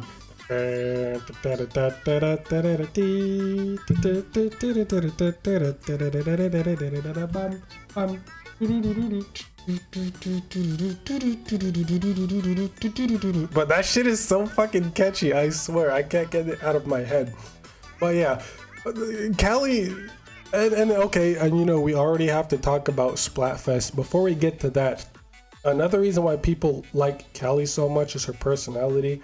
Again, she's like just super fun-loving, carefree, just bubbly, always optimistic and happy person. How can you really hate someone like that? Like, if you were around someone like that, the shit is contagious and your mood would cheer up pretty quickly. So, I mean, she already has a very likable personality, which Frye is the same way. But the reason people like Callie and not Frye, even though they have the same personality, is that Frye just has a conventionally unattractive design. A lot of people really do not like Frye's design. They hate her fucking design because, I mean, she looks like a fucking gremlin, and I love her for that. All right, people just haven't awoken and opened their third eye to the beauty that is Frye Onaga. All right, they haven't come around yet. They have not ascended and transcended the human understanding of beauty. to the point to where they can truly conceptualize and comprehend and recognize Frye's true beauty. They haven't gotten there yet, so eventually, hopefully, people will get up there with me and the other Frye enjoyers, but for now, it's okay. We can't really fault them too much. But Callie just typically has a better overall design. Objectively, like for me, I obviously like Frye's design, but in the grand scheme of things, objectively, Callie has a more appealing design, so that's why people like Callie over Frye, even though they have the same damn personnel. But getting on to the Splatfest, this is pretty even, all right? Callie, at least in North America, had won 9 out of the 16 Splatfests, so literally half of them. It's very split down the middle. It's even, so there's not really an advantage to one side here. Although Callie did go on like what, a 5-6 Splatfest win streak. So it's pretty down the middle. Even though she did have like a really long streak going on, they won the same amount, her and Marie. And even though Marie did win the final Splatfest, that doesn't really mean she's more popular. That just means that that team did better. Because if I look here, we can really, what determines that is the popularity. So if we just look at the popularity of the what's it called, the team, then that should really determine which team was more popular. I don't think it shows right here. Yeah, no, votes, it says, actually, Callie actually got more votes. Yeah, wait, no, she didn't. Marie by far got more. Okay, so I guess Marie was more popular than Callie, which is kind of surprising, since I always see people talk about Callie. I don't ever really see anyone talk about Marie. And like when people do talk about Callie, it's always like super overly positive. So I guess Splatoon is a lot bigger now, so there are a lot more people to enjoy Callie and like Callie. So I guess back in the Splatoon 1 days, people liked Marie more. But I mean, another reason why people would start liking Callie more now is because of Splatoon 2. Because she lost the final Splatfest in Splatoon 1, she was important in the story of Splatoon 2, and she got kidnapped and brainwashed. And let's be real, the majority of the Splatoon community are little kids. They're actual fucking children. So they would have a stronger attachment to Callie if they saw she got kidnapped. They're like, oh no, Callie, I don't want anything to happen to her. We gotta save her type shit. So it would make sense if more people started liking Callie after Splatoon 2 because of that. So, I mean, that's not really, it's kind of the same thing that happened with Marina during Side Order. I'm sure a lot of people like Marina a lot more now after Side Order because she was like, oh, in danger, we gotta save Marina. So, at least now I think Callie might be more popular than Marie, but back in Splatoon 1, Marie was more popular. Marie won in every category, the votes and the wins, which were the only 2 categories. Back when Splatfests were simpler. Back in simpler times when there were only 2 categories for Splatfest. Now we have 30 different fucking categories. It's just messy. Splatfests are just so complicated and messy now. I miss having just 2 teams, even though I never got to play a Splatfest before Splatoon 3. I know what it's like, alright? It was so much more simpler then. But overall, yeah, Callie, people really like Callie for some reason, even though I do not like. I'm really not a fan. Like I've said in the Frye video, I'm not a fan of that overly energetic, like super bubbly personality. I think it is very annoying. Mainly probably because it's a major contrast to mine. I'm like a very laid back and calm, very mellow and chilled out, nonchalant person. So like interacting with the exact opposite is just draining to me, since I'm also very introverted and keep to myself. So being around people like that is very draining and just exhausting. So I really don't like that type of personality, but there are exceptions. Some people it's fine, but the majority I'm not a fan.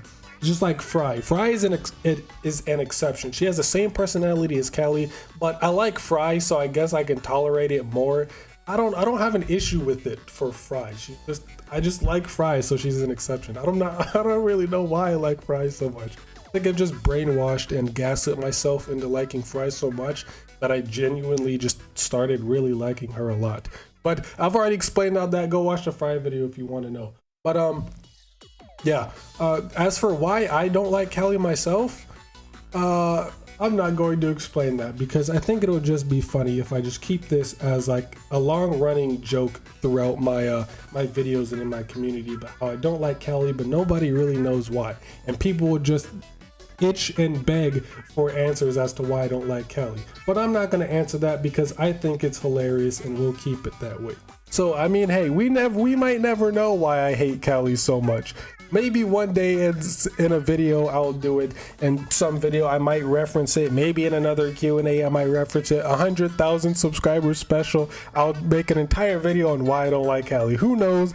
The world will never know. Now this is going to be a little bit more of a different what's the deal with video. I wasn't even expecting the next one to be this soon, but I got something to rant about. Okay, maybe even two things, but to start, the obsession with having male idols, I don't really understand that. Now, yes, don't get me wrong, having male idols would be nice since the overwhelming majority, all of them but one, are female, which I don't have an issue with, but I guess I can understand and see why people would want a change from that. But first off, I mean, we already got a male idol in Big Man and people hated him. Okay, now to be fair, I'm pretty sure it's because he's not an Inkling or Octoling. People wanted an Inkling or Octoling male idol and not just a fucking manta ray, which I mean, I guess I can understand, but crying that, oh, there's no male idols and no male idols, and then we get Big Man, a male idol people have been asking for, and he wasn't really received too well. Now, one thing, I'm gonna go like full psychologist mode here. One reason why people want a male idol so badly is because if you haven't been able to tell, the whole like idol thing in Splatoon is based off of Japanese culture and just culture in Asia in general, because idol groups are very popular over there in the East, and the majority of them are female. Now, don't get me wrong, male idols are not rare by any means. There are plenty and plenty of male idols in idol groups in the Asian countries like Japan, Korea, China. Idol groups seem to be very popular over there. The overwhelming majority of them are female. Okay, young, attractive females. And obviously Splatoon mirrors that with all of its idol groups being strictly female minus Big Man. And I guess what reason why people want or feel the need to have more male idols is because unlike over there in the East, here in the West and like the US, just America in general, the majority of like artists and music groups are predominantly male. Now there are a lot of very popular female artists and groups, but if you think about just the history of music, at least here in the West, a lot of the big names and the most memorable ones, like bands or solo artists, are males. So I guess that kind of plays into it. People are used to having like male musicians, so not really having any in Splatoon would be kind of weird to them, since, you know, most people here in the West aren't exposed to Eastern culture. So like having predominantly young female idols in Splatoon would feel weird to some people, or they're just not used to it, so they'd want to kind of throw in some males in there to have some equality with that.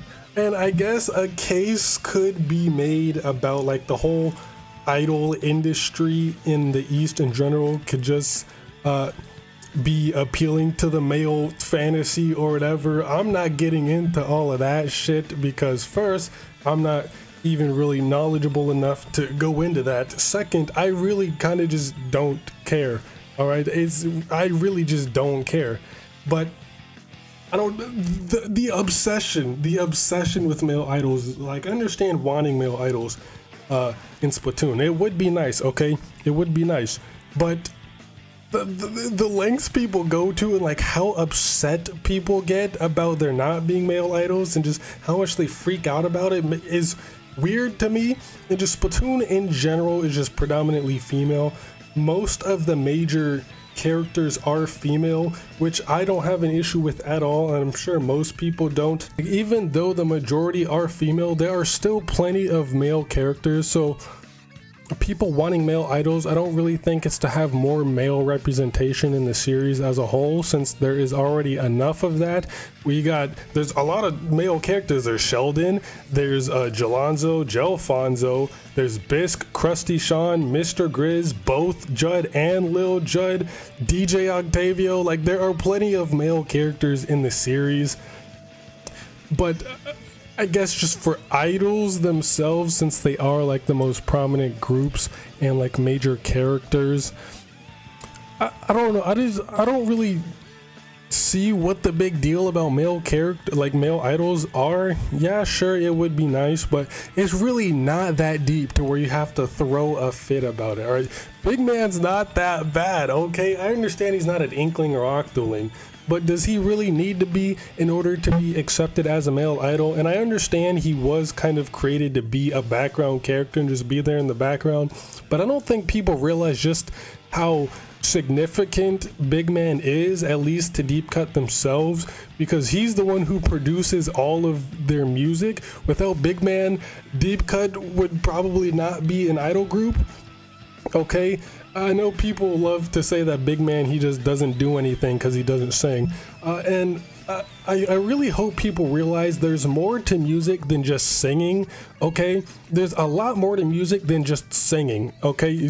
And these people's eyes, as long as you sing, you're great. They're good. But you need someone to produce the music, okay? Market the music, create beats, and all this other stuff. Just singing isn't really enough. That's just like acting in like movies. There's more to movies than just the actors. You gotta have a sound department, a lighting department, directors, producers, all of that. It's more than just actors.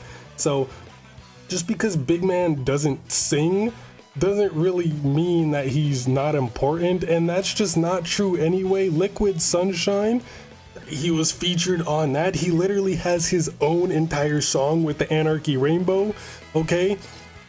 Like, Big Man doesn't just do nothing. He does sing, and even if he didn't, he produces all of their music. So Deep Cut kind of needs Big Man. And this is going into the second thing that I want to rant about is Big Man. He's a manta ray and not an Inkling or Octoling. And this isn't a lot of people I'm hearing say this. It's very prevalent in my Discord server and other places, but it's not like a major issue.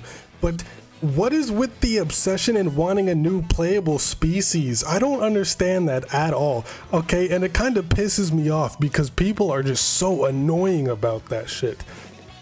From the people that I've heard it from, they are very annoying about it, okay? We got a new species. We got a new species, I don't know new, but with at least like representative species with Big Man. Okay, he's a manta ray. He's not an Inkling or Octoling, which is different from what we've had before, and people seem to not care about that. And the thing that doesn't make sense to me is that what is a new playable species really even going to do? All right, and I've been seeing a lot of people saying, oh, Cuttlefish could be the next playable series or playable species. We have Inklings, Octolings, and Cuttlefish. And first of all, Cuttlefish aren't really that different from Inklings to even warrant having a whole new species about. All right, and the reason why Cuttlefish is the most important and prevalent one about being a new species is because apparently there's some lore about Cuttlefish. In Haikata Walker, there's a page that talks about an idol group from whenever, and apparently these two like members were Cuttlefish. And people kind of use that as proof, like, oh, cuttlefish exists, so therefore they have to be another playable series. Make cuttlefish playable. Or in Hagglefish Market, there are some plushes in the stand which look to be plushes of cuttlefish, and they're like cuttlefish form, squid form cuttlefish, because the frills and everything are different. So cuttlefish definitely exist in the world of Splatoon, but that doesn't mean they need to be playable just because there was an idle group of them way back then, or some plushies of them. Yeah, they exist, but they don't need to be playable. And even if we had another playable species, that being the cuttlefish, that wouldn't really fix any of the issues that people already have with Inklings or Octolings. The main issue is customization, and yes, having a whole new species would give a lot more customization, but not as much as you think. We'd get like 6 new hairstyles for the cuttlefish, and then that's it. And none of the problems with the customization people have would even be fixed. That would just be creating a bigger issue, adding more to the issue that there already is. So there's a new species, but even less customization spread out between all of them.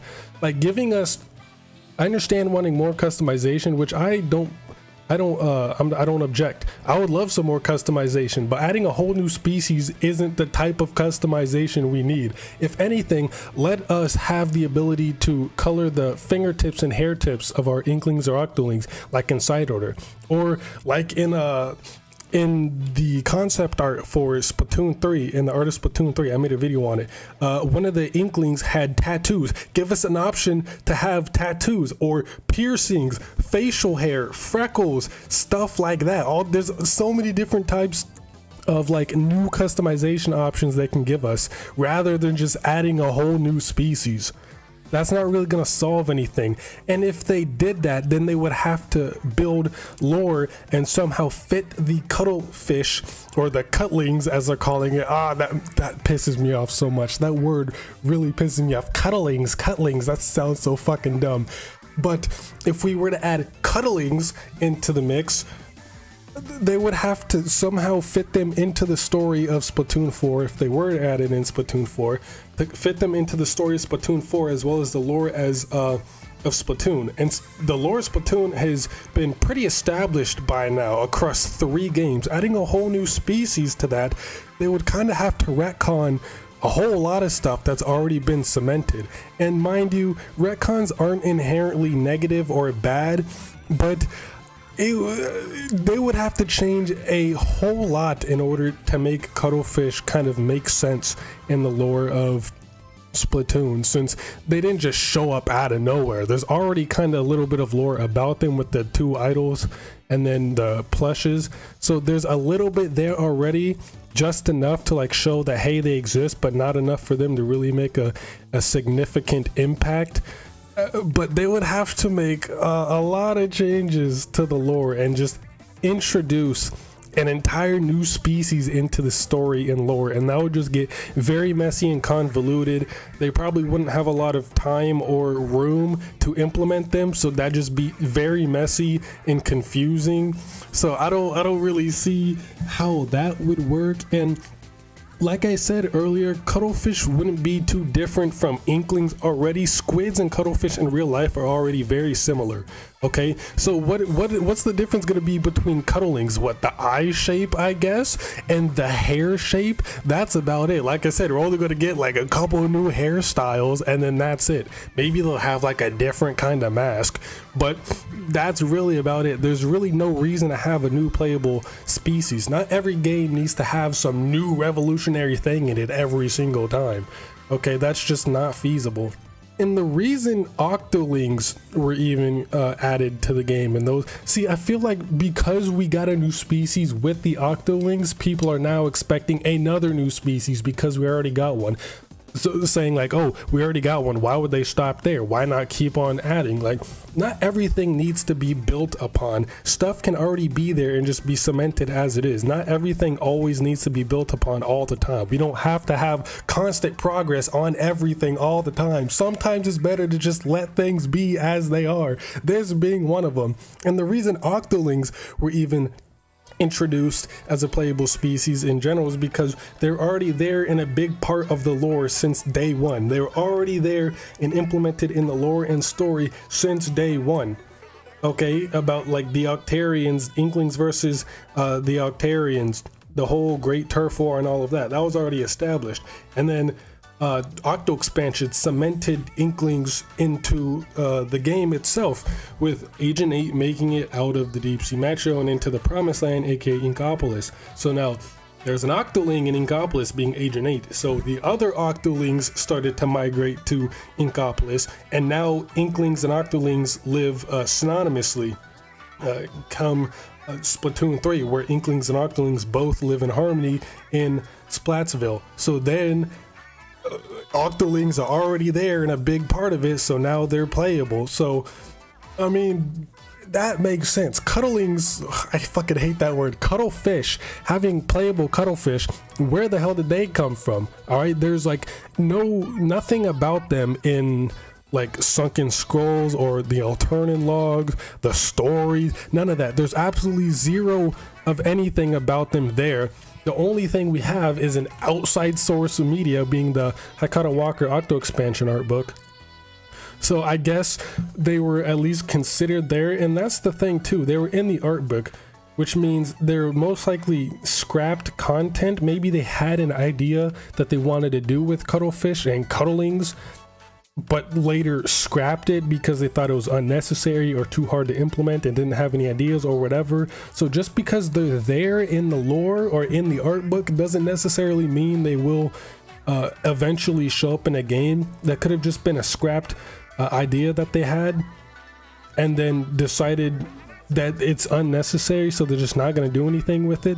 Not every piece of concept needs to be fulfilled and to come to fruition, so it's fine. So I think people are really reaching with this whole thing so badly, wanting a new playable species when we just don't need that. And male idols, yes, that would be cool to have, but again, that's not really necessary, and it makes sense that most of them are female given how heavily inspired by Japan and Japanese culture Splatoon is.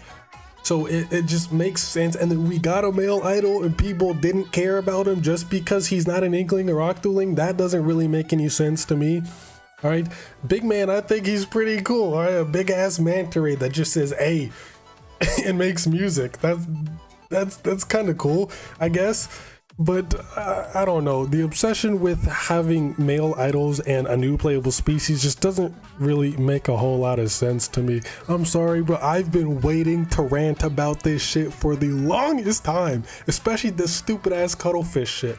I've been needing to rant about that for the longest time. Hopefully y'all like can see what I'm trying to say and understand what I mean by all of this, but I just really don't see what the big fuss is about, especially about a new playable species in Splatoon.